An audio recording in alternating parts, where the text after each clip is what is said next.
In the heart of the secluded English countryside stood Ravenwood Manor, its grand facade looming over the surrounding landscape like a brooding spectre of the past. The manor had been home to the enigmatic Blackwood family for generations, their name whispered in hushed tones by the villagers who lived in the shadow of the estate. Legends abounded about the family, with many believing them to be cursed by some ancient malevolence that had seeped into the very stones of the manor.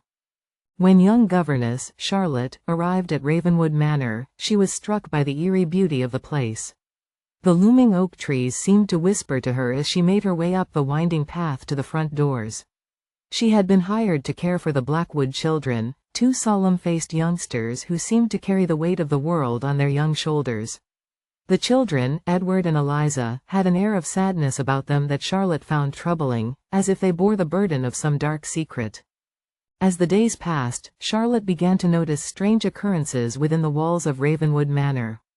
Whispers echoed through the corridors in the dead of night, and shadowy figures seemed to flit at the edge of her vision.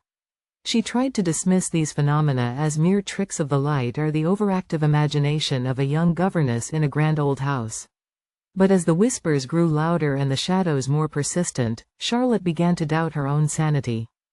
One night, as she sat by the fire in the nursery, reading a bedtime story to the children, a chill wind swept through the room, extinguishing the candles and plunging them into darkness. A sense of unease crept over Charlotte as she fumbled for a match to relight the candles, her heart pounding in her chest.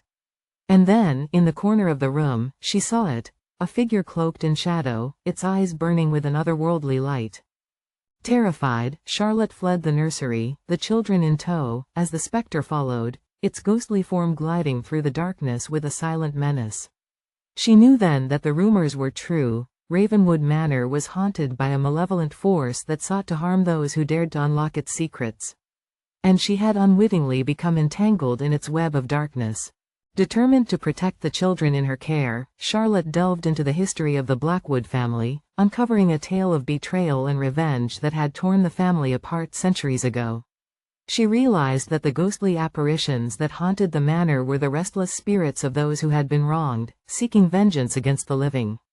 And she knew that she must confront the malevolent force that lurked within the walls of Ravenwood Manor before it consumed her and the children she had sworn to protect.